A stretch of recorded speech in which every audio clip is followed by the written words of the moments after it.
Hi everybody, it's Casey Williams. Well, when you have a sexy convertible, it looks like it just rolled out of the auto show. Those cars usually aren't very comfortable on a long drive. Well, the car we have this week is a rare exception. It's the 2021 Lexus LC500 convertible. Let's go have a look at it. The LC500 styling may not be everybody's cup of tea, but I really like what they've done. It really starts with the front. Again, I just think it just looks like something that should be sitting on an auto show turntable somewhere. It's got Lexus traditional spindle grille and kind of the mesh insert. I think it looks really good. Triple LED headlamps with kind of the tomahawk look here. Again, looks good. Nice wide fenders, 21-inch alloy wheels. And you come around the back, and this is when you really start to see the width of the car. I like the way the fenders kind of curve out. They're just plump. And I also like kind of this little boomerang effect here with the chrome. All this looks really, really nice. Well, the concept car themes definitely carry over to the interior of the LC500, but it mostly works pretty well. And even on a 800-mile drive, the car is pretty comfortable. Up front, we've got nice heated and ventilated seats, got a heated leather-wrapped steering wheel. Everything's just nicely stitched, especially in this brown color. It looks like Coach could have made this. Just absolutely exquisite. And everything you touch and feel, even the A-pillars, just feel expensive. Kind of suede here on the doors, chrome door handles. Just looks really, really nice. But there's also a lot of technology in this car. I love this expanse here that wraps around. It's kind of an art piece, a little bit glossy too, and textured material behind. But here's where the screen is, the clock. You can actually have an analog clock. I think it's really classy. The glove compartment is really just a place to store the owner's manual on this one. There is another little storage compartment here. It works out pretty well.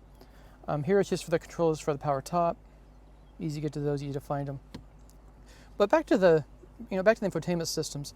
You've got automatic climate control, and you got the Mark Levinson audio system, which sounds really good, especially when the top's up, out on the highway, enjoying it. I even like the shifter. It's kind of cool. It's right here, just in the gear. It's very nice. But all this works out really, really well. The one thing I think doesn't work so well is this. This is how you control the infotainment system. You can change volume here. You can change tuning.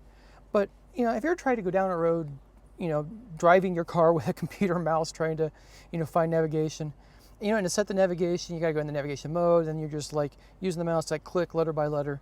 It's just a little bit cumbersome. Once it's done, it worked out really well. And I drove, like I said, about 5 hours on the interstate, 2 different directions. Navigation worked well, got me right where I needed to be. So once you get set up, it's all right. I like the instrument cluster. It's flat screen behind, a metal ring. It all looks really classy. Above that, the heads-up display. You look out the front. And the heads-up display has the speed. It also has your crash avoidance systems as they're coming on and off. So it has lane keep assist. It's got blind spot warning. It's got rear cross path detection. Have adaptive cruise control with lane centering steering. So pretty much the full suite of safety systems. But again, the thing I really liked about this car, you get it on the highway, you settle into it. For a essentially two-seat car with a leather package shelf in the back, the seats are comfortable. It's not like when you get in, little roadsters and you're just kind of cramped in it and the seats are hard and stuff. This is a car you can get in, drive it all day long, and be very comfortable inside of it. Well, one thing Lexus does exceptionally well is their V8 engines. And the one in the LC500 is absolutely no exception to that. It's a 5-liter V8, delivers 471 horsepower. You do 0 to 60 in 4.4 seconds in this car. It's got a 10-speed automatic transmission, shifts very, very smoothly. Out on the highway, it's just quiet, just loafs along. This has the adaptive suspension, so you can put it in comfort mode, and just a little bit of waft, a little bit of sway to the car going on the road. You can also stiffen it up, put it in sport mode. It'll stiffen up the steering, sharpen the throttle response, and also make the suspension just a little bit stiffer too. But on the highway, the car's just really comfortable. Gas mileage, actually not that bad for a car like this. 15 miles per gallon in the city, 25 miles per gallon on the highway. Keep your foot out of the throttle a little bit, you might see just a hair better than that. Well, I have to admit, for a long time, I really didn't understand the Lexus LC500. I didn't understand the coupe, and I sure didn't understand the convertible. The exterior styling just looked a little contrived. I didn't really understand the purpose of the concept look on the inside. Didn't really seem to be a sports car, didn't seem like to be a pure luxury car, although it is essentially a short wheelbase LS500 sedan. But after driving the car, spent a lot of time on the highway, I do really get this car now.